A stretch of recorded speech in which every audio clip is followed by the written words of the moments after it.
There were 18 candles on my birthday cake. The name piped across the top wasn't mine. That same night, my parents handed my brother the keys to a brand new truck, and they handed me a lecture about responsibility. It had 3 parts. I counted. I smiled through all of it, because in our house, a daughter who smiled was furniture, and furniture doesn't cause scenes.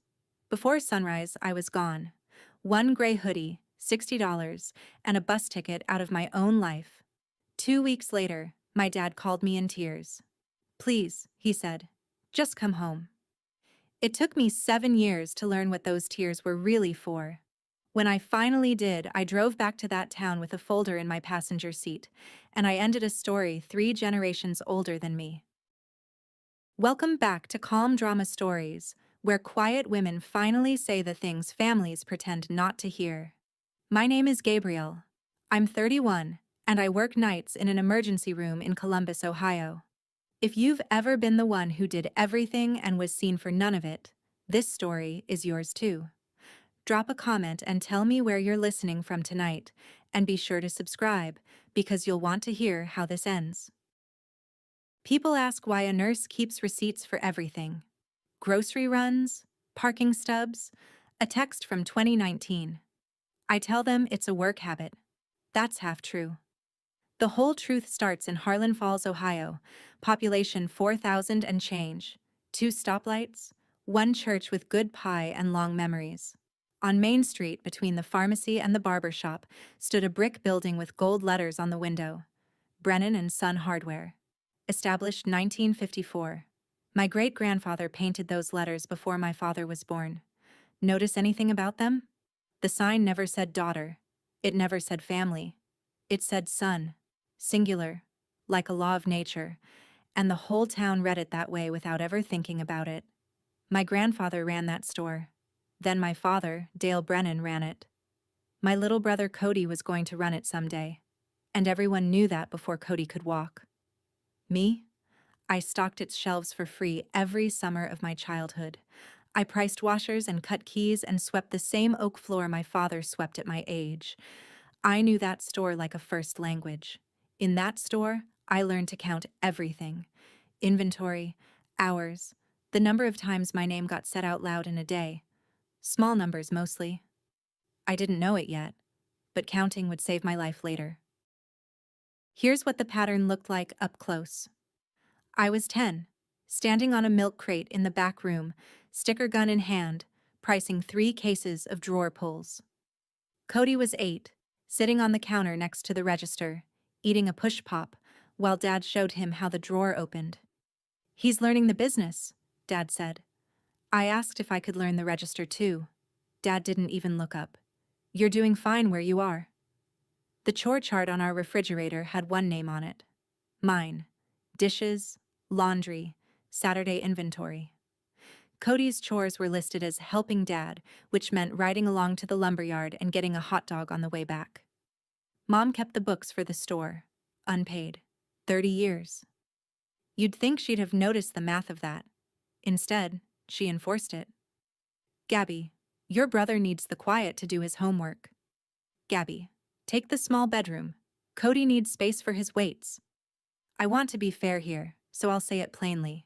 Nobody hit me, nobody starved me. What they did was quieter and slower, and it took me years to find the word for it. One afternoon when I was 12, a customer asked my father if his kids would take over the store someday. Dad clapped Cody on the shoulder and said, "My boy's gonna run this place." Then he nodded at me, at the mop in my hands. "The girl? She's good help." The customer laughed. Dad laughed. I kept mopping. Good help. I was the help. Senior year, I found the thing I wanted. A hospital field trip, a nurse named Rosa who let me watch her start an IV, and that was it. I came home glowing and said the word nursing at dinner. I had the brochure from Marion Tech. Prerequisites, then the nursing program. I'd done the math on notepaper. I could cover half with waitressing if they helped with the rest. Dad let me finish. Then he wiped his mouth and gave me the speech I could recite in my sleep. "Money doesn't grow on trees, Gabrielle. This family doesn't hand out free rides." Cody was 16 and had never worked a shift anywhere. That same month, I saw Dad and Mom at the kitchen table with a man from Kessler's Auto Group, all of them smiling over paperwork. When I walked in, Mom flipped the folder shut like I'd caught her stealing. I figured it was store business. I want you to remember that folder. And remember this too. That spring, an envelope came addressed to me. My full name, Gabrielle R. Brennan, from a bank in Columbus I'd never heard of. 17 years old, I stood in the kitchen turning it over, and I asked Mom what it was. She took it out of my hands, easy as taking a knife from a toddler. Junk mail, honey. They send those to everybody. Then she tucked it in her apron pocket and started talking about the weather. I noticed. I asked. I got an answer built to end the conversation. Remember that envelope, it comes back. June 14th, 2013. I turned 18 on a Friday, 2 weeks after my high school graduation. I got up early and baked a coffee cake for the family, because that was the tradition. I baked on birthdays, including mine. My graduation cap still sat on the counter, tassel hanging off the sugar jar. Nobody had moved it. Nobody had framed anything. Mom came down, kissed the air near my head, and said the sentence that fooled me. Big dinner tonight, sweetheart. Whole family's coming. Wear something nice. I stood there with flour on my hands and let myself hope. That's the part that still embarrasses me, more than anything that came after. 18 years of evidence, and I still thought maybe this once, the table was set for me. I even ironed a dress. Around noon, the phone rang, and it was Grandma Ruth, my father's mother, the only person in that family who said my name like it meant somebody. She'd owned the building the store sat in since Grandpa died, a detail nobody thought about except her. She didn't sing happy birthday. She said, "You're 18 today. That number matters more than they think." Her voice had something in it I couldn't place, like she was standing between me and weather I couldn't see yet. "Whatever happens tonight," she said, "call me after." I laughed and asked what could possibly happen at a birthday dinner. She didn't laugh back. The relatives came at 6. Aunts, uncles, my cousin twice removed, who only showed up for food. There was a strange energy in the driveway, people grinning at each other over my head, and a shape out front under a blue tarp that everyone pretended not to see. I pretended too. We ate. Then Dad stood, tapped his glass, and said, "Before we do cake, we've got something special." He walked us all out to the driveway and pulled the tarp off a brand new Silverado, dealer sticker still in the window, and tossed the keys to my 16-year-old brother. Cody screamed. He actually screamed. Everyone clapped. Dad put his arm around him and gave the longest speech I'd heard him give in years, about the Brennan name, about the store, about how a man needs a truck he can count on. "This family invests in its future," he said. On my birthday. I stood on the porch steps with my ironed dress and applauded my brother's truck. Then Mom carried out the cake, white frosting with blue trim, 18 candles already lit. She set it down in front of both of us, and that's when I read the icing. "Congratulations, Cody," in perfect bakery cursive. Mom caught me looking and smiled the way you smile at a slow child. "One cake covers both occasions, Gabby. Don't be dramatic." The candles were for me. The cake was for him. I laughed along with everyone so I wouldn't cry, and I blew out my candles on my brother's cake. After the cake, Dad found me by the porch rail. I thought, here it comes, the part where he remembers. He put his hand on my shoulder, heavy as a sandbag, and said, "Now that you're 18, we need to talk about responsibility." That was my gift. A lecture, delivered in 3 movements while my brother revved his new engine in the background. Part 1. Responsibility. A Brennan pulls her weight, and now that school was done, I'd be pulling full days at the store. Part 2. Gratitude.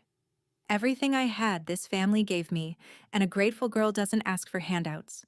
That one was aimed at the nursing brochure, which had disappeared from my room. Part 3. Family. Family means nobody's. 3. Family. Family means nobody's keeping score, Gabrielle. He said that with a straight face, at a party where the scoreboard was parked in the driveway with a bow on it. Mom stood beside him nodding on the beat, like a metronome in a cardigan. And then, as he turned to go, my father added one more thing, casual, almost to himself. Monday morning, you'll come by First Harlan with me. Now you're 18, there's grown-up paperwork to square away. Bank stuff. He patted my cheek. Twice, gently, the way you'd pat something that belonged to you. Through the kitchen window, I could see Cody watching us. 16 years old, keys in his fist. My brother looked away first. That was new. He'd never had trouble looking at me before, and some animal part of me filed it under things that are wrong here. Bank stuff. Keep that phrase where you can reach it. The party wound down by 10. I carried plates while everyone hugged Cody goodbye. Then I washed dishes for 40 people by myself, and I watched 2/3 of my brother's cake sit under plastic wrap on the counter, my candle holes still in it like little graves. Something in me had gone very quiet. People think decisions like mine are made in an explosion. Mine was made over a sink, in yellow rubber gloves, with my mother's good china in my hands. I dried the last plate. I hung the gloves. Upstairs, I moved like I was packing for a sleepover. One gray hoodie, 2 changes of clothes in my school backpack. My documents: birth certificate, social security card, diploma. Because even at 18, I was the one who knew which drawer those lived in. And the roll of tip money I'd hidden inside a tampon box for 2 years, the one place nobody in that house would ever look.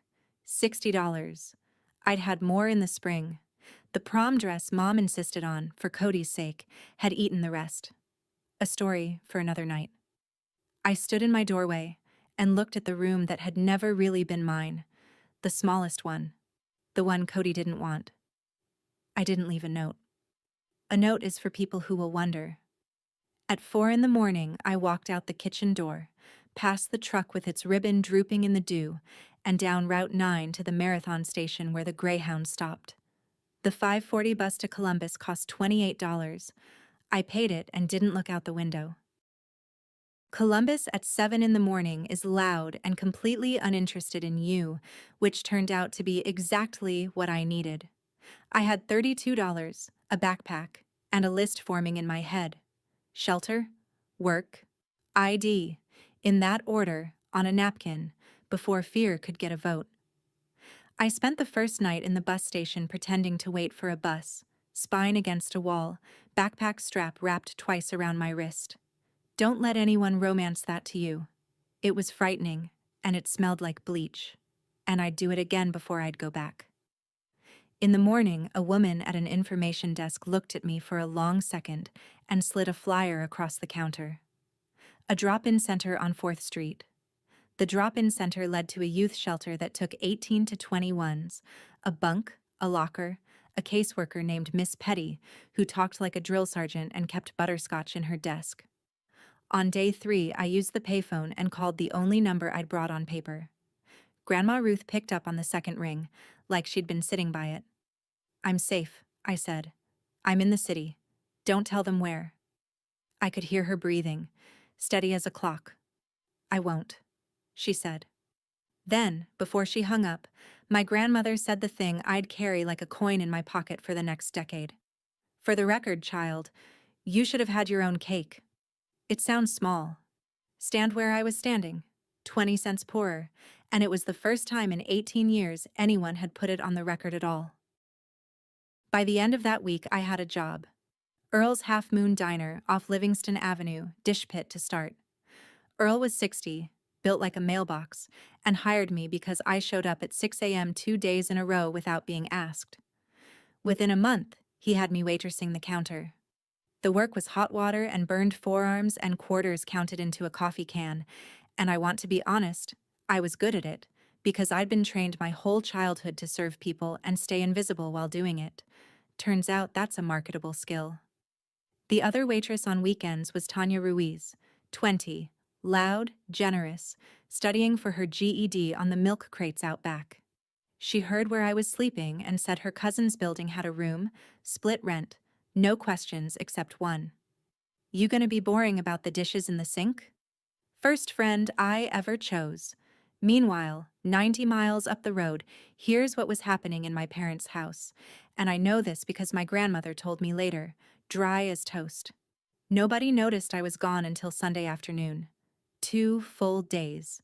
They thought I was sulking in my room, and the theory survived that long because the chores were the only thing that missed me, and Mom assumed I was doing them quietly. When they finally opened my door and found the bed made and the closet thin, my mother's first call wasn't to the police. It was to my grandmother, and her first question wasn't whether I was alive. It was, "Did she say anything about Monday?" 14 days after my birthday, my phone lit up on the diner counter. Dad. I stood in the kitchen doorway at the half moon with the phone buzzing in my palm, and Earl looked over and said, "Take it or don't, but the coffee's burning." I took it, and my father, a man I had never once heard cry, not in 18 years, was crying. "Gabby." His voice came apart on my name. "Please, just come home. Your mother's sick over this. We did wrong by you, sweetheart. I know it. Please, just come home." Sweetheart. 18 years and I could count the endearments on one hand, and here they came, pouring out like the jackpot on a slot machine. And God help me, it was working. My eyes went hot. My mouth opened. Somewhere in my chest, the 8-year-old who used to sit on the stairs hoping to be called down was already packing. I heard myself start to say, "Okay." And then, underneath his crying, I heard my mother's voice in the background. Low, impatient, the voice she used when a customer was taking too long at the register. She didn't know I could hear her. "Just get her home first. The paperwork can wait till she's here." The paperwork can wait till she's here. My father kept crying into the phone, and I stood there listening to both channels at once, the grief on top and the logistics underneath. "Gabby? You still there, baby?" I looked at the phone the way you'd look at something moving in your peripheral vision. Then I hung up, wiped my hands on my apron, and refilled 4 coffees down the counter without spilling a drop. That night, my grandmother texted me one line, "Don't come back for them. If you ever come back for you." I gave myself one night to fall apart about that phone call. One.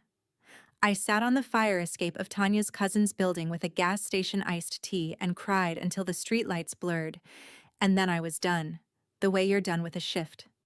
The next morning, I flipped over a half-moon napkin and wrote a plan on it with Earl's counterpen. CNA course first, cheapest ticket into a hospital. Then prerequisites at Columbus State, 1 class at a time, paid in cash. Then the nursing program. Then RN. I gave it 7 years, and I taped that napkin inside my locker at the shelter, and later inside every apartment cabinet I ever had. Sundays became the architecture of my week. Every Sunday at 4, my grandmother called, and we traded our weeks like ration cards, her hip, my tips, the pie situation at First Methodist. She never once asked when I was coming home. She asked better questions, like what a catheter was, and whether Earl paid overtime. Here's the thing I noticed, though, and I want you to notice it with me. After that first tearful call, my father never called again. Not on my 19th birthday. Not at Christmas. A man cries down the phone like his chest is caving in, begs his daughter to come home, and then 2 weeks of silence, then a year of it. Tears that urgent don't just evaporate, unless they were never attached to me in the first place. It would be 7 years before I found out what they were attached to. Believe me, we're getting there. Now, the part nobody warns runaways about. I marched into the financial aid office at Columbus State that fall, 18 and employed, and feeling extremely adult. And a nice woman explained that as far as the federal government was concerned, I didn't exist without my parents. Under 24, unmarried, no kids. Then the aid forms need your parents' tax information, she said. Their signatures, their cooperation. But I don't live with them. I support myself. She'd heard it 100 times. There was a hardship override, she said, but it needed documentation. Abuse reports, letters from clergy, a paper trail. My childhood had been very careful not to leave one. Nobody files a police report about a chore chart. So I called the house. Mom answered, sugar-voiced, and when I asked for a copy of their tax forms for the aid application, the sugar cooked into something harder. Well, that's family financial information, Gabby. You walked out on this family, remember? Doors swing both ways. Click. There are many ways to keep a daughter. Paper is the cheapest. So I paid retail for my own future. One class a semester at first, cash at the bursar's window. Anatomy flashcards taped over the dish sprayer while I worked doubles. Do the math on a waitress funding college at market price and you'll understand why it took the years it took. I'm not telling you this for sympathy. I'm telling you because I need you to know exactly how much every single credit hour cost me, because of what I found out later about where my money had been going all along. While I was pricing out my future by the credit hour, back home a different version of me was being manufactured. My grandmother saw it up close. At First Methodist, at the Rotary Pancake Breakfast, in the checkout line at the IGA, my mother told the town what happened to her daughter, and what happened, in her telling, was a boy. Gabby ran off with some boyfriend from the city. Broke our hearts. We pray she comes to her senses. Sometimes there was a shrug that did more work than the words. Wild girl. Ungrateful. You do everything for them, and this is what you get. The town nodded along because my parents were Main Street and I was a girl who'd left, and a small town always believes the person who stayed. My grandmother mailed me a clipping that spring, the church bulletin's prayer list. Please pray for the Brennan family, and for Gabrielle, wherever she has wandered. Wandered. Like I was livestock that slipped a fence. I stood at the mailbox reading it, and Tanya read it over my shoulder and said, "They put it in the church paper?" And whistled low. Here's what I did about the town's version of me. Nothing. I want you to remember that too, because it becomes a theme. I never once called anyone in Harlan Falls to argue. You cannot out-talk people who own the microphone. My grandmother knew it better than anyone. Let them have the story, she told me that Sunday. Stories wear out. Paper doesn't. I didn't understand yet that she was telling me the family strategy. Theirs, and eventually mine.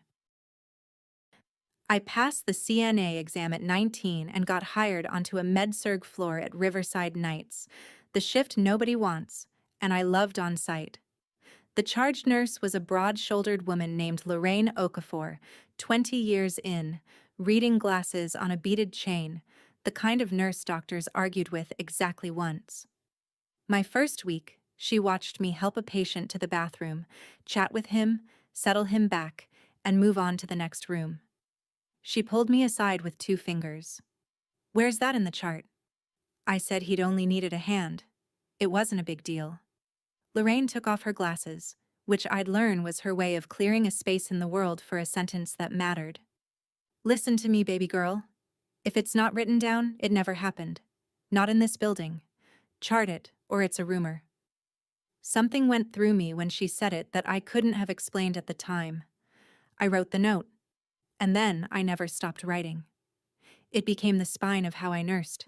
Chart everything. Timestamp everything. Assume someday a stranger will need to reconstruct this night from your words alone. And quietly, without deciding to, I started running my life the same way. Pay stubs in a folder. Rent receipts in a shoebox. That church bulletin, filed. My grandmother's letters, filed. $60 had taught me to count. Lorraine taught me the other half. If it's not written down, it never happened. Hold on to that sentence. It's the hinge this whole story turns on. Lorraine's rule kept me alive in more ways than one.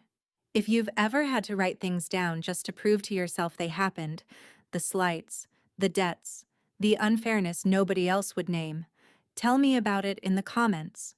I read every single one. And subscribe, because what my parents had been doing with my name all those years, you'll want to hear that part with your own ears. By 20, I had a small life that was entirely mine, and I was proud of it in a fierce, low-grade way. CNA wages plus diner weekends, 2 classes a semester now, a napkin plan on schedule.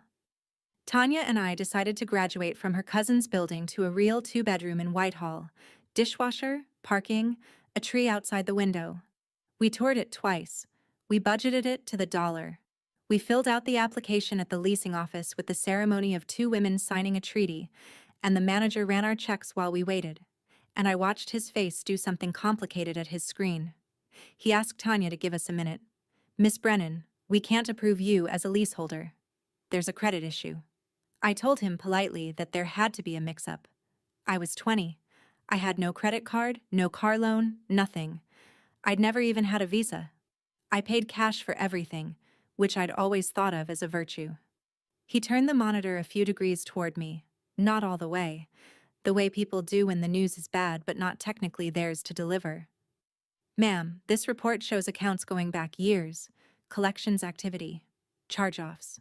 He squinted at the screen, then at me, then said the sentence that split my life into a before and an after. "You've got a whole adult's credit history here. You said you're 20? That night, I sat cross-legged on Tanya's floor and pulled my credit report.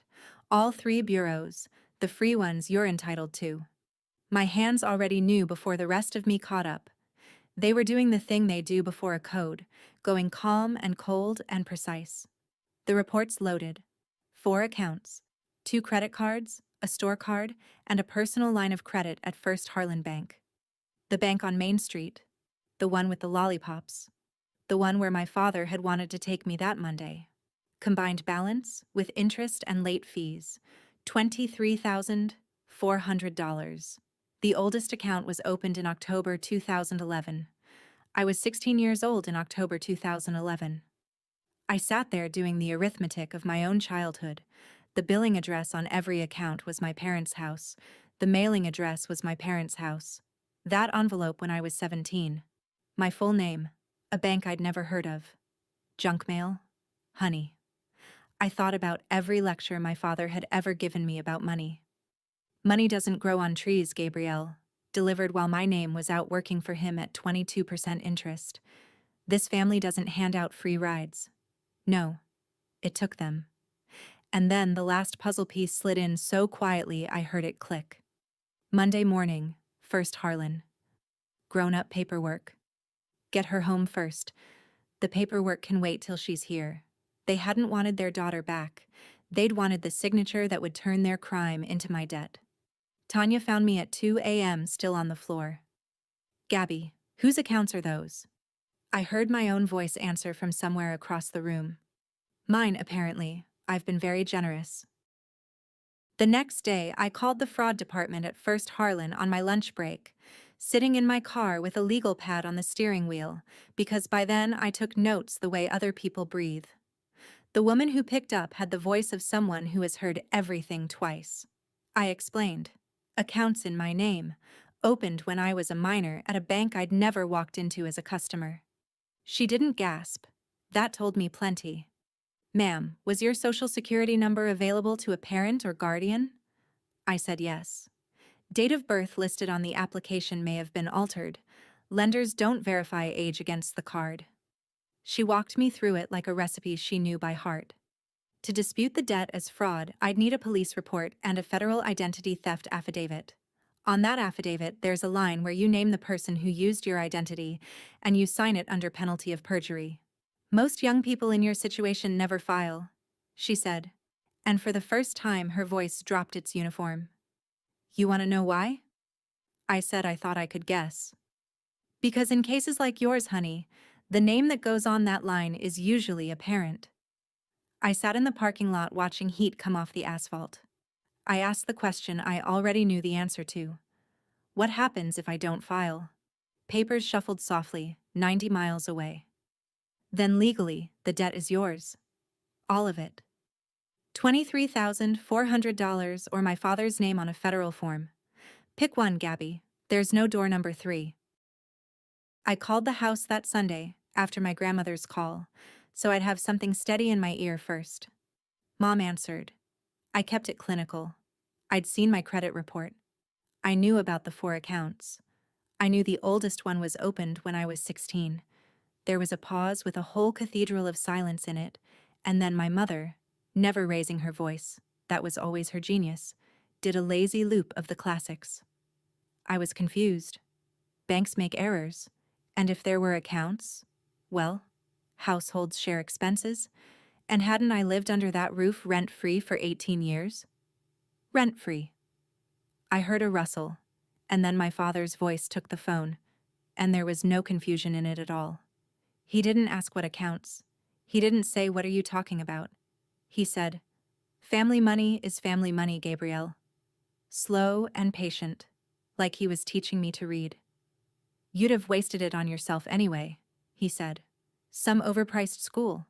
At least it went to something that lasts." Something that lasts. I looked out my window at the parking lot and understood we were talking about a truck. I told him what the bank told me. Police report, affidavit, a line for a name. The patience went out of him like a plug pulled. "You file that report," my father said, "and you have no family, you hear me? None. Not a mother, not a brother, not a Christmas, nothing. You'll be no daughter of ours." I thanked him for his time. It's the waitress in me. Then I sat with the dead phone in my lap and thought, there it is at last, out loud and on the table. The price tag. They'd finally told me exactly what our relationship was worth. 23-4. The following Saturday, my grandmother rode 90 miles on a church van to see me, 78 years old, in her good coat, carrying a Tupperware of apple pie like it was a diplomatic pouch. Tanya gave up her chair and hovered. Grandma Ruth listened to the whole thing, the report, the numbers, the affidavit, the ultimatum, with her hands folded, and here is what shook me. She never once looked surprised. Angry? Yes. Her mouth went to a thin line I recognized from my own mirror. But surprised? No. And when I finished, she looked out the window for a while and said quietly, "Your father learned this somewhere, child." I asked her what that meant. She shook her head once, the way she did at rummage sales when the price was wrong. "Not yet. That's a story you're not strong enough to carry while you're still deciding. I'll tell you when it helps you instead of breaks you." Then she opened her pocketbook and put $200 on my table, worn 20s, bank teller neat. I pushed it back. She pushed it back at me with one finger, final as a gavel. "It's not charity, Gabrielle, it's back pay." She stood to catch her van, buttoned her coat, and at the door she turned around. "Whatever you decide about that paper, you file it or you don't for you. Not for them, and not against them. For the record of you." I keep her exact words because I wrote them down that night. By then, you understand, I wrote everything down. I printed the affidavit and it lived on my kitchen counter for 3 weeks like a diagnosis I wouldn't read. Some nights I filled out the easy boxes, name, address, the account numbers I now knew by heart. Then I'd get to the line, "Name of the person who used your information." I wrote Dale Brennan once, in pencil, and erased it so hard the paper went thin. You want to know what stalls a person at that line? It isn't love, exactly. It's the resume of hope. Sign it. And I wasn't just reporting a crime. I was closing the file on the family I kept believing would someday show up for me. The 8-year-old on the stairs doesn't retire quietly. Meanwhile, the debt sat on my name like a lien on my whole future. No apartment, no car loan, and the fraud woman had confirmed it. No student loans for the nursing program either. Their theft was compounding, in every sense. What finally moved my hand was a patient, an 81-year-old man, end stage, awake at 4 a.m. the way they get, who held my wrist while I checked his line and told me about the brother who'd cheated him out of a farm in 1974. 40-plus years, and his voice still shook. "I kept waiting for him to make it right on his own," he said. "Honey, don't you wait on people to see you. Waiting is how they win." He died that Thursday. I went home Friday morning, still in scrubs, and picked up the pen, and this time I asked the bank for one more thing first, the complete statements. Every account, every transaction, from the beginning. If I was going to sign, I wanted to know exactly what I was signing about. The statements came in a fat envelope, and I read them at the kitchen table with a highlighter, the way Lorraine had taught me to read a chart, front to back. no skimming, initial every page. It was the biography of a theft. Groceries in 2012. The dentist Cody saw for his wisdom teeth. Christmas at a sporting goods store, sized extra large, which is not my size.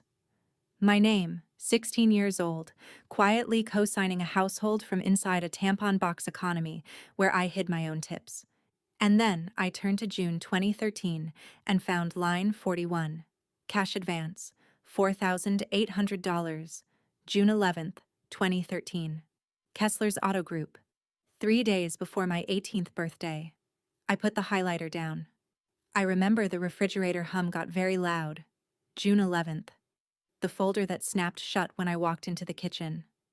June 14th. The tarp. The keys. The speech about investing in the future. My brother screaming with joy in the driveway. The down payment on Cody's truck came off a card carrying my name. I didn't just get forgotten on my 18th birthday. I financed it.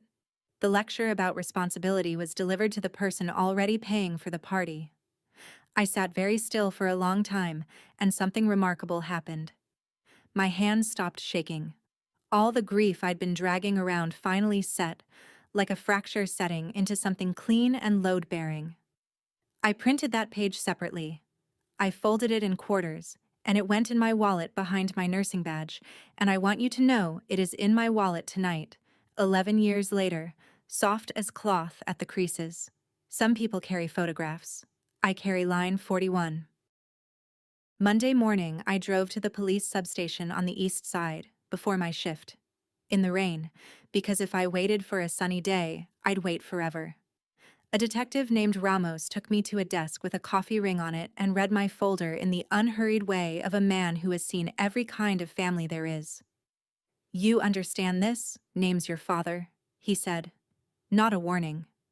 A door held open so I could look all the way through it before walking. I said I understood. He slid the affidavit across, and I put my name on the line under penalty of perjury, and this is the part I didn't expect. My signature came out steady. Steadier than it looks on my mortgage now. Then Detective Ramos said, "Anything else you want in the file?" And I heard Lorraine in my head, glasses coming off. If it's not written down, it never happened. So I gave him the whole record. The envelope at 17. Monday morning bank stuff. The phone call. The paperwork can wait till she's here. Line 41, unfolded from my wallet already. He typed it all. 2 fingers, no expression, and at the end he printed the report and put the case number at the top, and I copied that number into my notebook like a vital sign. Walking to my car, I waited to feel triumphant. What I felt was the specific quiet of a hospital room after a machine gets switched off. Somewhere in that rain, the last version of me that could ever go quietly home died on the table. Nobody called a time. I just drove to work and clocked in. The bank's fraud unit notified the account holders. That's procedure. I learned a lot about procedure that year, the way you learn a language by moving to the country. The response from Harlan Falls arrived within a week, in layers. First, a voicemail from my mother that started in her church voice. "Gabby, sweetheart, there's been a terrible misunderstanding." And curdled, by the end, into something I only played once. The word ungrateful appeared. The word vindictive. The phrase after everything we sacrificed, which remains my favorite sentence my mother has ever said, for its engineering alone. Then a text from Cody, 18 by then. "Why are you doing this to Dad? He's not sleeping. Whatever they took will pay you back someday, just drop it." I sat with that message a long time. I typed out 11 different replies over a week, long ones, short ones, one that was just a photo of line 41. I never sent any of them. What do you tell the boy who got the truck? He wasn't lying. He genuinely didn't know the whole of it. Not knowing was his whole job in that family, and they'd trained him for it since birth. Same as they'd trained me for mine. Detective Ramos called once that month. The county attorney wasn't inclined to prosecute an intra-family case if the victim wasn't pushing, he said. Was I pushing? I looked out the break room window for a while. "I want my name back," I told him. "I don't need his head." Some of you will disagree with that call. I understand. But the affidavit stood, notarized, permanent, and the blocks went onto the accounts. And a paper I'd signed in the rain started slowly to work, too. It took 18 months of certified letters, dispute cycles, and one very patient woman named Yolanda at a credit counseling nonprofit before the last fraudulent account came off my file. 3 came off clean. The store card fought. The furniture chain wanted its money from somebody and wasn't picky about who. And Yolanda taught me the magic of the phrase, per my affidavit on file, until they gave up too. The week my score finally cleared the bar, I sat in a financial aid office again, 22 years old, and this time the numbers ran green. Student loans, in my own name, by my own choice. I know people complain about student debt, and fair enough, but I signed those forms almost tearful with gratitude. Debt I chose. You can't imagine the luxury. I got into the nursing program on my second try, kept the diner on weekends, and lived on drive-through coffee and Lorraine's flashcard quizzes at 3 a.m. Meanwhile, my grandmother's Sunday calls kept the thread alive, and one October she mailed me a photograph with a rubber band around it, black and white. A boy behind the register at Brennan and Son, 1983 or so, cowlick apron, maybe 17. It took me a second to recognize my father, because I had never once seen that expression on him. He looked trapped, caught mid-shift in a life he hadn't ordered, eyes on something out the window, out past Main Street. On the back, in my grandmother's fountain pen, one line. Ask me about Colleen someday. I turned it over twice, that name ringing nothing. There was no Colleen in our family. I'd have known. Wouldn't I? I graduated from the nursing program in May 2019, 3 weeks before my 24th birthday. At the pinning ceremony, nursing schools give you a moment. Your name read aloud. A pin, a candle, the works. I mailed 2 invitations. My grandmother and Tanya. Earl closed the diner early to come anyway, so 3. The day before the ceremony, I was charting at the station when a delivery kid came down the hall with an arrangement of white roses the size of a toddler. The other nurses did the ooh thing. I checked the card, expecting Earl had overspent. The card read, "We are so proud of you, honey. We always knew you had it in you. Mom and Dad." I stood there holding it, and the floor did a slow, gentle tilt. 4 years. 4 years of nothing. No call after the affidavit. No card at Christmas. Radio silence so complete it had become a kind of weather. And now roses, and proud, and honey, unprompted, 3 weeks before my birthday, 1 day before my pinning. How did they even know about the pinning? I hadn't told them. I hadn't told anyone in that town but my grandmother, and she guarded my news like a bank vault. Tanya said maybe people change. Lorraine looked at the roses the way she looked at a suspicious lab value, and said nothing, which from Lorraine was a paragraph. And me? Here's my confession. The 8-year-old on the stairs stood right up, dusted off, ready to be called down at last. I put the roses in water. I wish I could tell you I threw them out. I put them in water. They came. My parents walked into that auditorium in their church clothes, and my mother cried at the right moment, and my father shook Lorraine's hand and said, "We always knew she had it in her," which, you'll notice, is the same sentence from the card, because good marketing repeats. My grandmother sat between them and me like a checkpoint, spine straight, purse on her lap with both hands on it. Afterward, there were photos on the lawn. My mother arranged us. "Dale, you stand by Gabby." With the efficiency of a woman staging a window display, and in every shot her hand rested on my shoulder, light as a price tag. And I let it happen. I want to be honest about that, because it matters for everything after. It wasn't stupidity. I knew what I knew. The affidavit was 4 years old and none of it had been withdrawn, and my father had never once said the word sorry. That word was not said on the lawn either, by anyone. What I felt was closer to an experiment.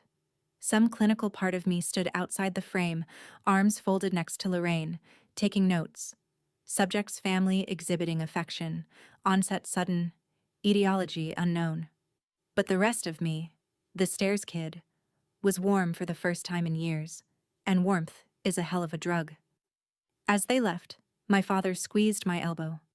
We'll talk soon, sweetheart. Got some things to celebrate as a family.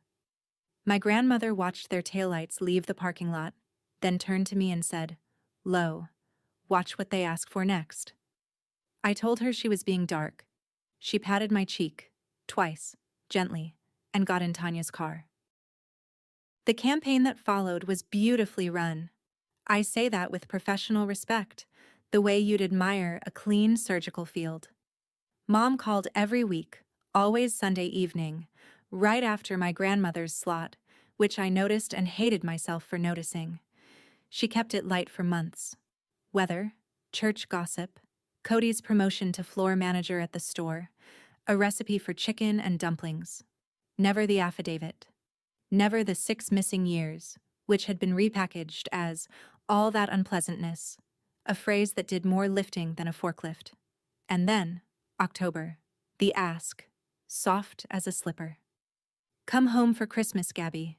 Your father misses you. Your room's still there." Her room's still there. I drove up in December with Tanya's voice in my head telling me to keep the tank full, and I did the thing I want on the record. I set terms. I would come for Christmas Eve dinner, and I would sleep at my grandmother's house on Cedar Street, and I would drive myself, in my own car, back to Columbus the day after. My mother laughed her wind chime laugh. "So independent now." Yes, ma'am. Independence was the souvenir from last time. For what it's worth, my room was not still there. It was a Bowflex and a treadmill and Cody's old football trophies. I felt weirdly relieved, honestly. One less thing pretending. At dinner I'd learn what 6 years of my absence had done to Brennan and Son, and what a blue and orange big box store 11 miles up the highway in Marion was doing to it. And why, exactly, my family had rediscovered its love for me in the spring of 2019. But first, my father wanted to show me the store. Christmas Eve morning, I woke at my grandmother's before dawn out of pure shift habit, borrowed her spare key to the building. She still owned it, rent due the first of the month for over 30 years, and let myself into Brennan and Son to look at the place without an audience, except my father was already there. 5 a.m., one work light on, Dale Brennan at the register counting the drawer alone. I stood in the paint aisle and watched my father the way you watch a stranger. The store was struggling. You could read it on the shelves. Gaps where inventory should be. Clearance stickers with second markdowns. The big box in Marion was eating Main Street alive, one contractor account at a time. He counted the same short stack twice, and then he did something I wasn't meant to see. He lifted the cash tray and took out a postcard. Old, soft-cornered, the size they don't make anymore. Tucson, Arizona, a saguaro at sunset, 1984 postmark. He didn't read the back. He just held it.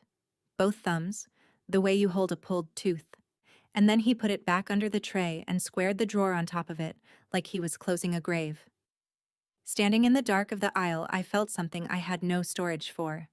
I felt sorry for him. This man had been behind that register since the photograph, since the cowlick, since whatever put that trapped look on his face at 17. The building owned him worse than it owned anybody. I slipped out the back before he saw me. At breakfast, my grandmother watched me over her coffee. "You went to the store?" "Yes." "Did he see you?" "No." She stirred. "Good. Tonight, whatever your mother hands you, don't sign it at the table." Christmas Eve dinner was, for 1 hour, the dinner I'd been owed my whole life. Ham, real napkins, my mother telling a story about me, from when I was 6, and bandaged the dog. Cody, 23 now, laughed too loud at everything, one knee bouncing under the table the whole meal like a sewing machine. My father carved and said my nursing degree was a credit to this family. I know how cheap that sentence is. I'd waited my whole life to hear it anyway, and hearing it felt like warm water. And then, with the pie plate still on the table, my mother stood, went to the sideboard, and came back with a manila folder and set it beside my coffee, gentle as a communion wafer. "Before you head to Grandma's, honey, just some bank stuff." Bank stuff. The room changed pressure. Cody's knee stopped. My father studied his pie like it had test questions on it. Inside the folder, in the neat plastic tabs of someone's very organized afternoon, a letter addressed to First Harlan Bank, typed over my name, stating that my 2015 identity theft affidavit had been the result of a family misunderstanding, since resolved, and asking that the fraud flags be lifted from the associated file, and beneath it, a consolidation agreement, my signature line helpfully flagged with a red arrow sticker, co-signing what remained of that old balance into a fresh family loan. Karen Pruitt down at the bank says it's all standard, Mom said, pouring me more coffee I hadn't asked for. One signature and all that unpleasantness is finally behind us. 6 years of silence, roses, proud of you, ham, and a red arrow pointing at a line with my name under it. My grandmother's voice in my head. Don't sign it at the table. I'll read it tonight, I said, and smiled, and put the folder in my bag.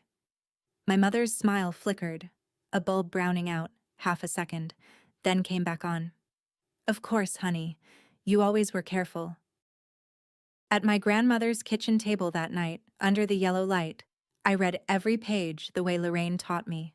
Then I read them again, and I got out my phone and I looked up something I'd noticed on the copy of the bank's cover sheet, a little stamp in the corner. RE, application number and a date. The refinance application on Brennan and Sons line of credit was dated May 2, 2019. The roses arrived at my nurse's station May 23rd. My mother's first Sunday call was the 26th, the Christmas invitation, Halloween week.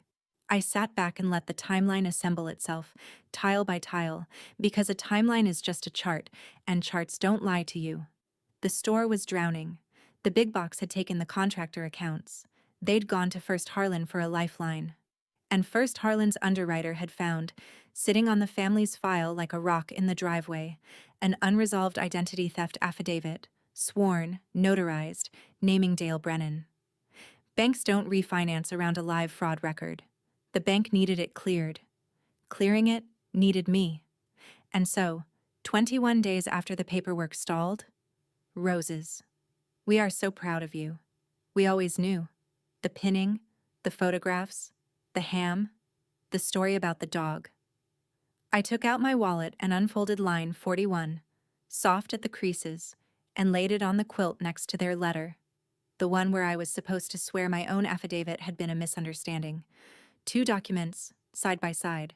Only one of them could be true, and I'd written one of them in the rain. My parents didn't miss me. They missed my signature. There's a specific temperature that comes when the last warm theory about your family dies. I sat in it a while. Then I refolded my line, put it back behind my badge, and slept 8 hours without dreaming, because by then, you see, I'd stopped being surprised. What was left of me was just informed. I sat in my grandmother's kitchen holding those 2 papers, and I finally understood the exact price of my family's warmth. If anyone has ever shown you love right before they showed you a signature line, you know this feeling in your teeth. Comment "I see it" if you've been there. I read everyone. And stay with me, because what they tried after my grandmother's funeral is the part I still can't tell without steadying my hands. Christmas morning, I drove back to my parents' house, 15 minutes across town from Cedar Street, and set the unsigned folder on my mother's kitchen counter while she basted a turkey she'd waged like a weapon at church potlucks for years to come. I'm not signing, I said. Level, pleasant, the voice I use for families who demand a different diagnosis. The affidavit is true. I don't sign papers I know to be false. It's a nursing habit. For exactly 1 breath, my mother kept basting. Then she set down the spoon, and the church voice came off like a coat off a hook. You were always cold, Gabrielle. Not a raised word. Just that, precise as a scalpel. You were always cold. From the woman who ordered a cake with her son's name on it for my 18th birthday. In the doorway to the garage stood my father in his good sweater. And this is the detail I want you to keep. He didn't say anything. He'd heard all of it, and he looked at me with an expression I'd last seen at 5 a.m. over a cash drawer, and then he turned around and went back into the garage, and I heard the compressor start. That was his entire contribution. Some men yell. Mine changed the oil. Cody followed me out to my car, arms wrapped around himself in the cold. He was 23 and looked 9. You could just sign it, he said. It's just paper, Gabby, then everything's fine again. It's just paper. Standing in that driveway, the same driveway where the tarp had come off the Silverado, I finally saw the actual difference between my brother and me, and it was never about who was loved more. It was that one of us had been taught that paper doesn't matter because his name was already on everything, and one of us knew that paper is the only thing that ever mattered because hers had been taken. I drove back to Cedar Street. My grandmother had tea on and both cups out, like she'd known. Sit down, child, she said. It's time you knew about Colleen. Colleen is your father's sister, my grandmother said, and watched that word, sister, hit me like a dropped plate. Older by 3 years. Smart, stubborn, wanted to be a dental hygienist, had the brochure and everything. I heard my own life being read to me from someone else's chart.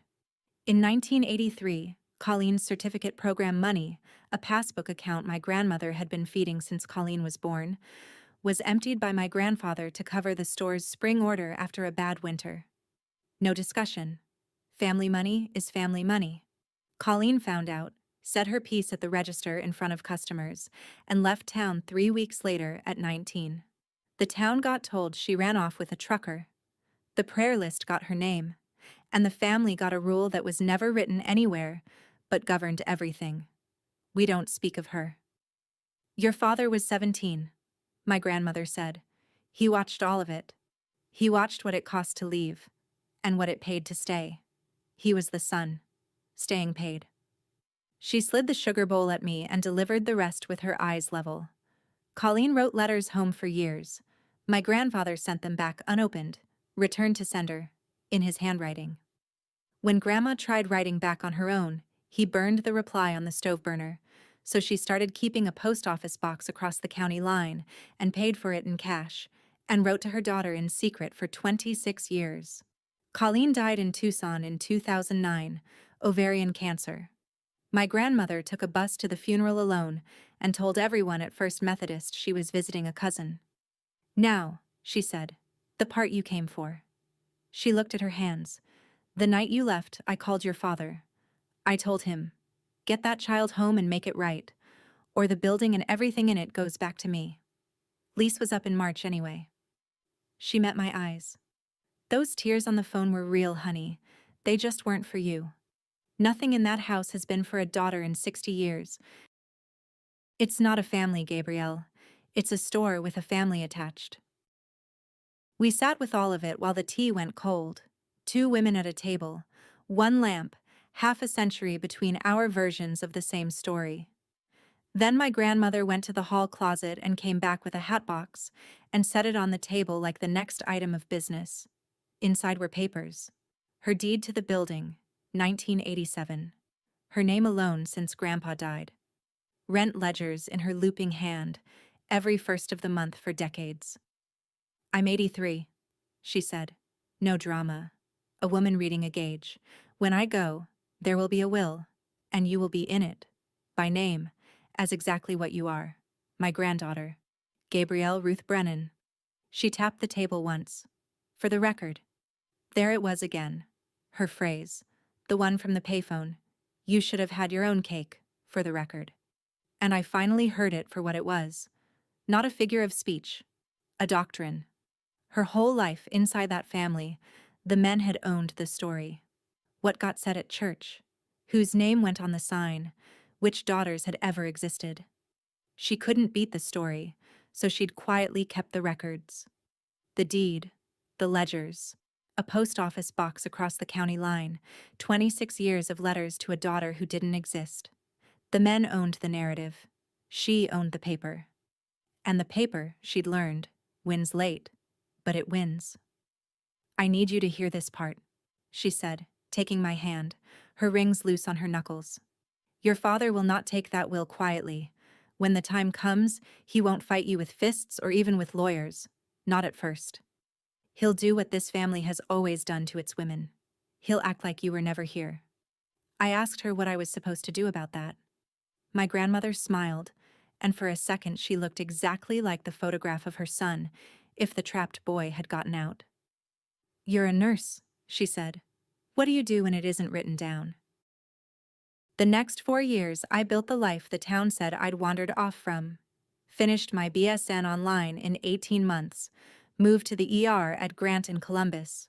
Nights, trauma, the shift where you learn who you are, and got a little condo with a tree outside the window, in my own name, on my own credit, and stood in it the day I closed Just Breathing. Tanya married a nurse's aide named Rob. I was the one who steadied her bouquet. Earl retired. The new owners kept his pie recipe on my written instructions. And every Sunday, 4 o'clock, 90 miles of telephone line. My grandmother's voice got smaller through 2023, the way a signal fades before you lose a station. Congestive heart failure isn't a cliff. It's a long, shallow ramp, and we both knew the grade of it, and we didn't waste our minutes pretending otherwise. That October, helping her downsize the Cedar Street house, I found a cedar box on the closet shelf, latched, about the size of a bread box. "That one comes down," she said from her chair. Inside, bundled in kitchen twine, were envelopes. 11 of them, each addressed in her fountain pen to Gabrielle Brennan at my parents' house. Every year, to the one address she knew would refuse them, even after she had mine. Each one stamped, postmarked, and stamped again in red. Return to sender. The handwriting on the red side of that transaction was my mother's. I stood there holding my own undelivered mail. 11 tries. "You wrote to me," I said uselessly. "Every birthday," she said. "Your mother sent them back the way her father-in-law taught her. Efficient people, this family." I reached to untie the twine and her hand came down on mine, quick, a nurse's reflex in an 86-year-old. "Not yet. They're dated, they're sealed, and there's a receipt stapled to every one. Certified mail, all 11. She looked at me over her glasses, Lorraine's exact move, and I wondered which of them had invented it. "Evidence, honey. Old women keep receipts. You'll open them when it's time, and you'll know when that is, because it will say so on the box." I looked at the lid. Tucked under the latch was a strip of masking tape, lettered in fountain pen. "For the record, Ruth." My grandmother died in March 2024 in a county hospital bed with rails I'd lowered myself, against policy, because policy has never once held a dying woman's hand. I took my vacation days, 5 years of them, hoarded like everything else I hoarded, and worked her last 3 nights the way I know how. Lips wet, lights low, radio on the gospel station she claimed she only tolerated. She surfaced once, near the end, found my face with her eyes, and said, perfectly clearly, "You know where everything is." Not goodbye, an inventory handoff. Then she went out slow, like a tide, and I charted a stranger's shift so I wouldn't scream. 4:12 a.m., respirations ceased, granddaughter at bedside. Granddaughter at bedside. The funeral was at First Methodist, casseroles and lilies, the whole town in dark wool. I sat in the third pew, alone, because the front pew was for family, and an usher, a kind man, doing his job, had asked me quietly whether I was one of the Columbus cousins. In his defense, he'd lived in Harlan Falls 30 years and had no file for me. The town's records had been curated. Wednesday, the Harlan Falls Courier ran her obituary, paid for and submitted, the funeral home confirmed, by her son. Ruth Ann Brennan, 87, beloved wife of the late Walter Brennan, longtime member of First Methodist. She is survived by her son Dale and her grandson Cody, of Brennan and Son Hardware. I read it 4 times, standing at a gas station counter next to a rack of scratch-offs. No Gabrielle, and I checked again, the way you recount a med. No Colleen. 2 of us, 1 printing plate, gone. They hadn't waited a week after her heart stopped to fix the roster. First they take you off the paper. That's how it starts. I know the pattern now, and the pattern was about to try for something much bigger than a newspaper. 3 weeks after the funeral, on a Tuesday night shift, my phone buzzed at the med station. A text from Dana Kowalski, an ICU nurse I'd trained with who still had people in Harlan Falls, and above the message, a photo of a newspaper page. Legal notices, the gray agate type nobody reads. Except somebody had circled one in red pen. In the Court of Common Pleas, Probate Division, estate of Ruth Ann Brennan, deceased. Notice by publication is hereby given to Gabrielle R. Brennan, whose whereabouts are unknown and cannot with reasonable diligence be ascertained. Any interest in said estate shall be barred unless a response is filed within 21 days of first publication. Applicant, Dale W. Brennan, executor. Dana's text underneath, "Isn't this you?" I stood very still at the med station with pumps beeping around me. Whereabouts unknown. I have had the same cell number for 11 years, the number my father wept into in 2013. I have lived at 2 addresses in that time, and my parents sent a Christmas card to one of them in 2019, the year they needed me findable, and white roses to my hospital, to my exact unit, cannot with reasonable diligence be ascertained. My grandmother's voice came up through the floor of me like heat. He won't fight you with fists. He'll act like you were never here. Her will was on file, a will with my name in it, or there'd be nothing to bar me from, which meant my father had read it. He knew what she'd left me, and this was the play. No confrontation, no argument he could lose. Just a legal instrument, a sworn statement to a county judge that his firstborn could not be found, a little agate type in a paper I'd never see, and a clock. 21 days from first publication. I called the courier's legal desk on my break for the run date and did the arithmetic twice because I didn't believe it the first time. The notice had been running for 19 days. I had 2 days. He had almost done it. He had almost erased me the way you're supposed to in this family, politely, procedurally, and in writing. Here's what I did not do with my 2 days. I did not call my parents screaming, which had a certain appeal. I did not post anything anywhere.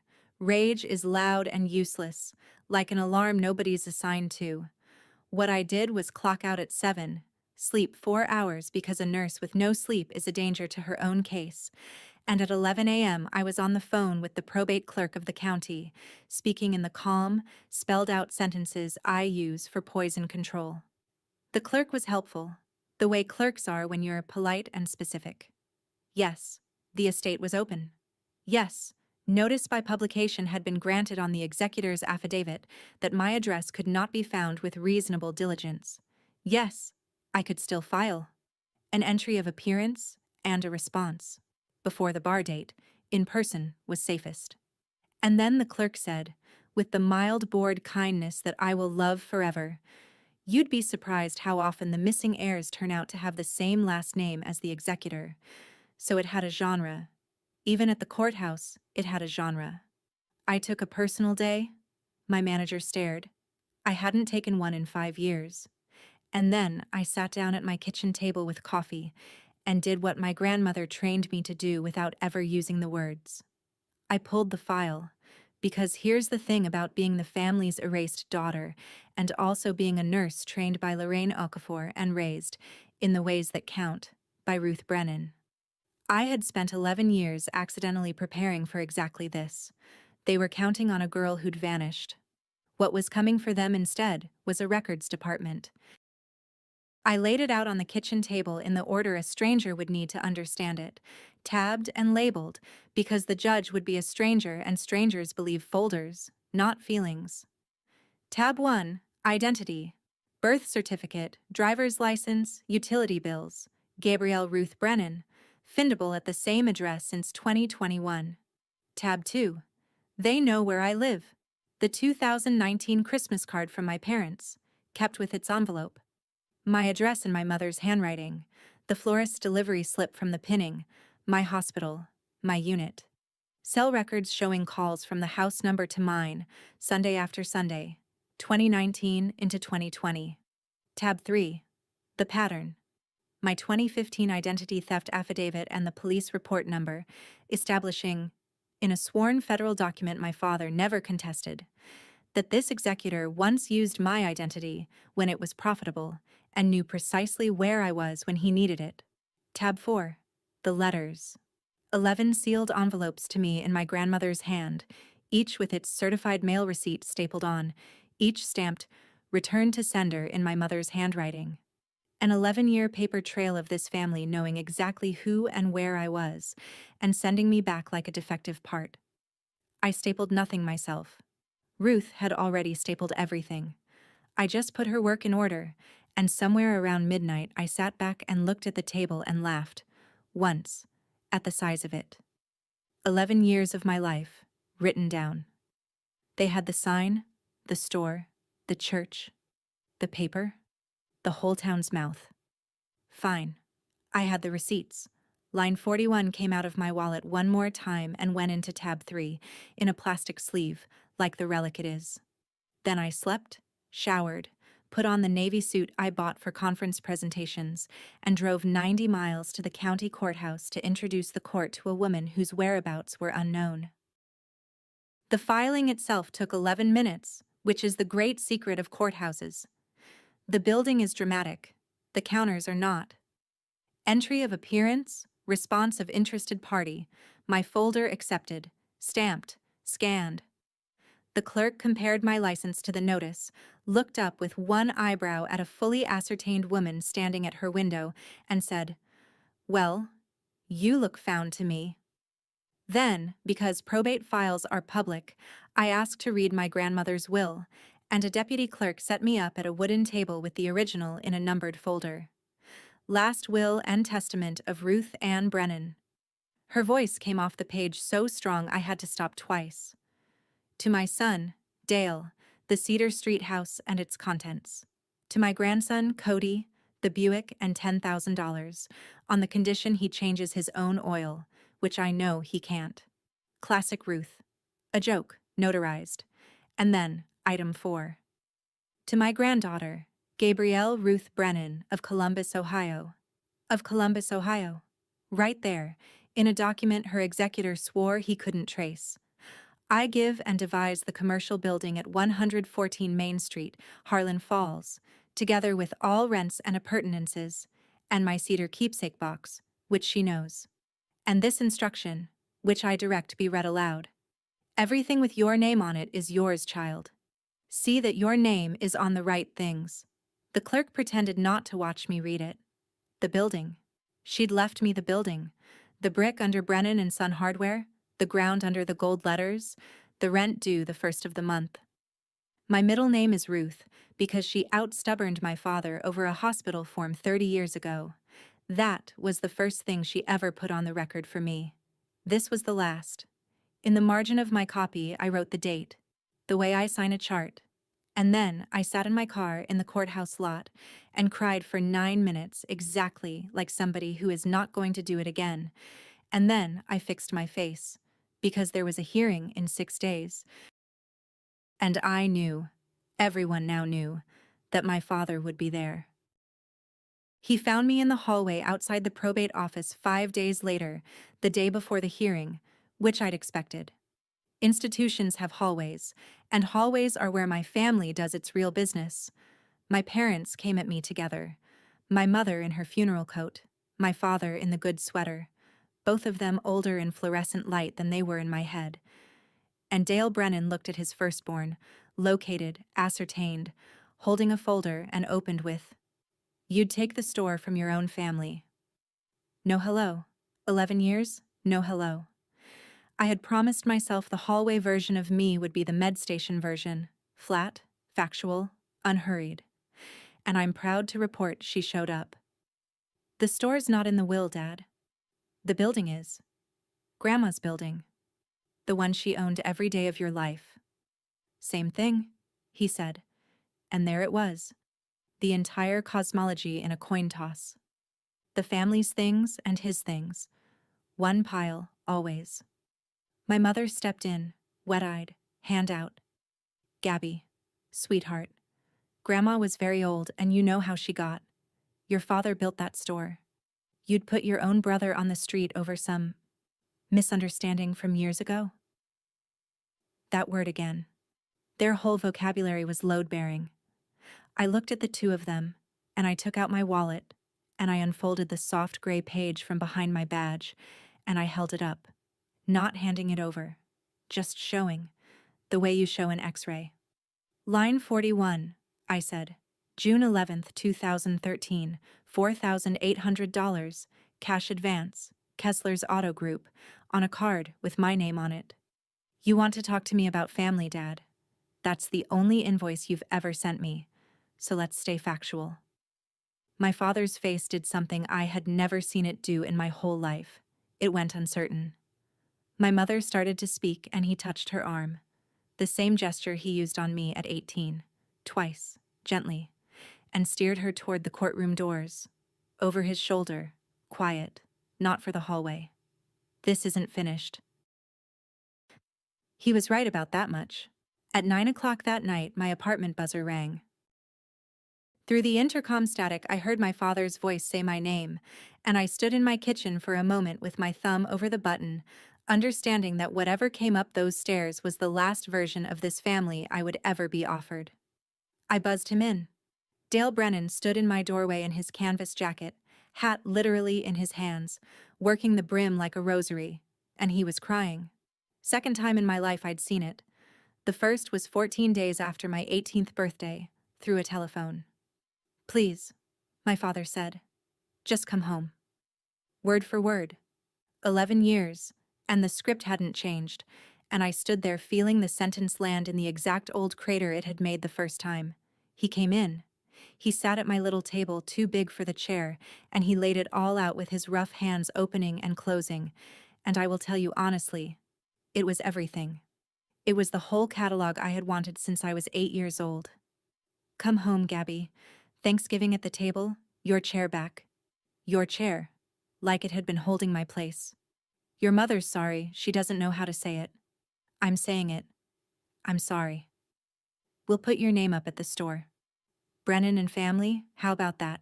I'll paint it myself. We'll tell the whole town the truth about everything, I swear it on my mother's grave. And then, so quietly, so reasonably, the clause. All you'd have to do is step back from the will, let the building come to me like it was always supposed to, and sign a little letter for the bank. Clear up that old business from 2015, and we're a family again. Simple as that. He looked up at me, wet-eyed, hopeful, and tapped the table where the papers would go, twice, gently. You want your family back, Gabby? It's right here. It was always right here. All you have to do is sign. I made him coffee. I want that on the record. I made my father coffee in my own kitchen, in a mug with my hospital's logo on it, and he wrapped his hands around it like it was winter. And for one long minute, we were just two tired people at a small table, and I let myself feel the full weight of what was for sale, because that's what it was. He wasn't lying, that's the thing. The Thanksgivings would have been real. The chair, the sign, the town. He'd have delivered all of it. My want. Itemized. Warm. Right there. All I had to do was sign that my own affidavit was a misunderstanding, that the theft never happened, that the girl who left with $60 had been confused. All I had to do was agree, in writing, that I had never been erased. And stay erased forever, in a warmer room. Dad, I said. No. He blinked. I said it the way I'd say a med allergy. Not angry, not loud, immovable. I don't sign papers I know to be false, and every paper in this deal is false. He started to speak, and I set the second document in front of him instead, the one I'd drafted with a property lawyer 2 days earlier, because I had known, some cell in me had known since the day I filed, that this visit was coming. A commercial lease. Brennan and Son Hardware. Tenant. 114 Main Street. Landlord. Gabriel Ruth Brennan. Market rate for Harlan Falls, which is not much. First month abated. Term renewable. Everything Grandma ever gave him, at the same price she gave it, minus the pretending. The store stays, I said. You stay. The town keeps its hardware store. The only thing that changes is that the name on the deed is mine, and everyone gets to know it. No secrets, no signatures about the past. Just rent, on the first, like you paid her. My father looked at that lease for a long time, and I watched the tears dry up like a valve had closed somewhere, and what came up underneath was the true face, the one under the whole story. Not grief, insult. He stood up so fast the chair barked on the tile. "I'm not going to rent my own life from a girl," my father said. And there it was, 60 years of this family, in 9 o'clock light, in my kitchen. Not from my daughter, not from Gabrielle, from a girl. He put on his hat. At the door he stopped back to me and said, "You're no Brennan." And I answered him from beside my coffee maker, level as a floor, with the only sentence from that night I'd write down word for word before bed. "You taught me family money is family money, Dad. Turns out I was the family, the money was me." The door clicked. The deadbolt sounded like a period at the end of a very long sentence, and the 8-year-old on the stairs finally stood up, brushed off her knees, and went to bed, because nobody was ever coming to call her down, and she had somewhere better to be in the morning. The hearing lasted about the length of a coffee break. That's the ending Hollywood never shows you. No gasping gallery, no gavel theatrics, just a Tuesday morning judge with reading glasses and a docket. She paged through my folder. The Christmas card envelope, the certified receipts, 11 letters worth of return to sender in my mother's hand, and looked at my father's attorney over the top of her glasses for a moment that I will treasure until I die. "Counsel, your client swore this heir couldn't be located with reasonable diligence. A pause you could have parked the Silverado in. The court finds notice by publication was improvidently granted." Improvidently. Lawyers have a whole language for lying, and it is beautiful. Dale Brennan was removed as executor before lunch. The court appointed a neutral administrator, a local attorney with a fishing lure tie clip. And the estate proceeded the way Ruth wrote it, because Ruth, God rest her, had written it down. 3 weeks later, in a title office with bad carpet, a woman slid the recorded deed across the counter and showed me the line. "Grantee, Gabrielle Ruth Brennan." I signed where the flag said sign, my name in full, and I want to tell you what that was, because I've signed 1,000 things. Charts, leases, loan papers, an affidavit in the rain. It was the first signature of my life that didn't cost me anything. It just said, in permanent county ink, what my grandmother had been saying since a payphone in 2013. She existed. She was here. For the record. Now the bill, because there's always a bill, and I promised you honest bookkeeping. Cody texted me the night the deed recorded. "You got what you wanted. Hope it was worth it. Don't come to my wedding." I sent back the only true thing I had. It wasn't what I wanted. I hope the store makes it. I mean that. He left it on red, and that, so far, is the last conversation of my brothers and my life. The town did what towns do. The story got a new chapter. The daughter who took the store. And First Methodist prayed, I'm told, for our family's healing, which is the church way of assigning fault without postage. I didn't correct anyone. I never have. Narrative was always their instrument. Mine is paper, and paper doesn't need applause. And my father would not sign the lease. The administrator offered it twice, better terms than my lawyer liked. He'd rather be a martyr in the story than a tenant on a record with my name above his. So that winter, Brennan and Son Hardware held a going out of business sale. Everything must go. And on a gray Tuesday in February, 71 years after my great-grandfather painted the window, my father took down the sign rather than pay me rent he could afford. I didn't go watch. I was working nights. But I mailed him one thing, no note, in a plain envelope he couldn't send back because there was no letter to refuse. A postcard from my grandmother's hatbox. Saguaro at sunset. Tucson. Postmarked 1984. The twin of the one he keeps under his cash tray, from the sister he watched this family erase, from the year they both still thought somebody would answer. I opened the cedar box on a Sunday at 4 o'clock, her old time slot, with the kitchen clean and the phone off. 11 envelopes, in order, one for every birthday from 18 to 28. Each one refused at my parents' front door, and each one kept anyway, stamped and receipted, by a woman playing a longer game than any of us knew.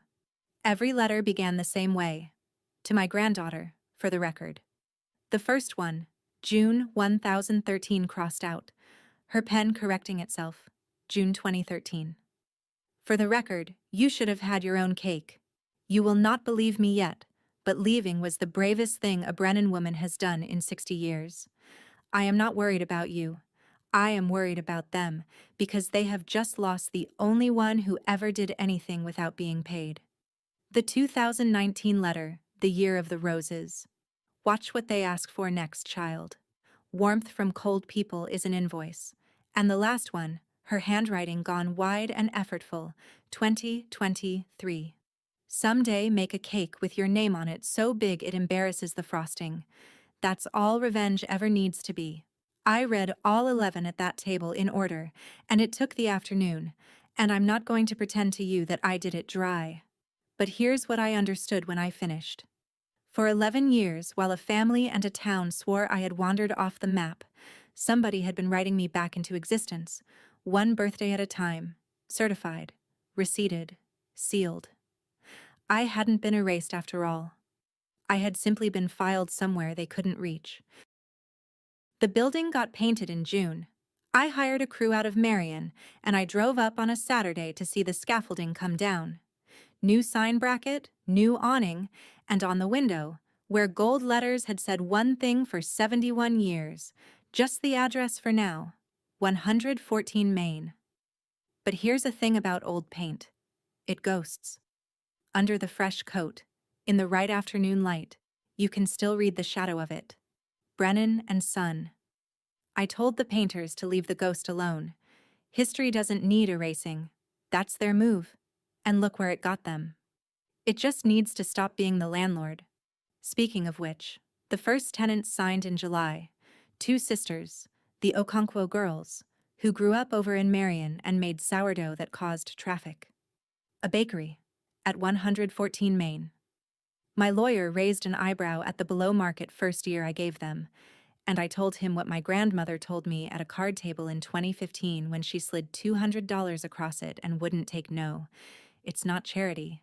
It's back pay. The rent hits my account on the first of the month, the way it hit Ruth's for nearly 40 years. It isn't a fortune. It was never supposed to be a fortune. It's a record, public, county-stamped, permanent, that a Brennan daughter exists, and owns the ground the story stood on.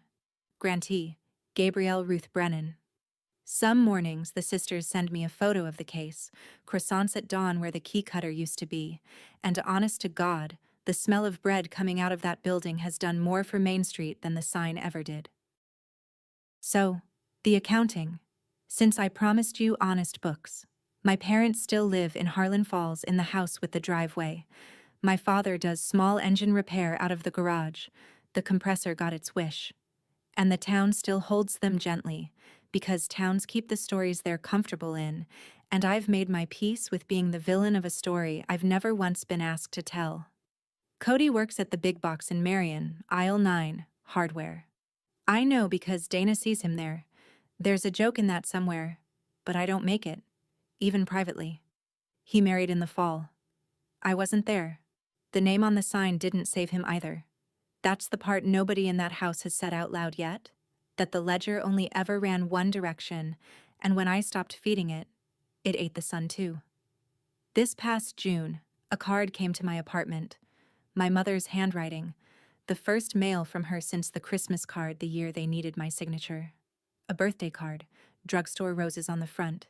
Inside, no apology, no mention of a single fact, just, thinking of you on your day. Mom. I read it twice. Then I dated the envelope, the way Ruth would have, and I put it in the cedar box with the other 11, filed, not answered. Maybe someday there's a letter from her worth answering. The box has room. That's not bitterness, by the way.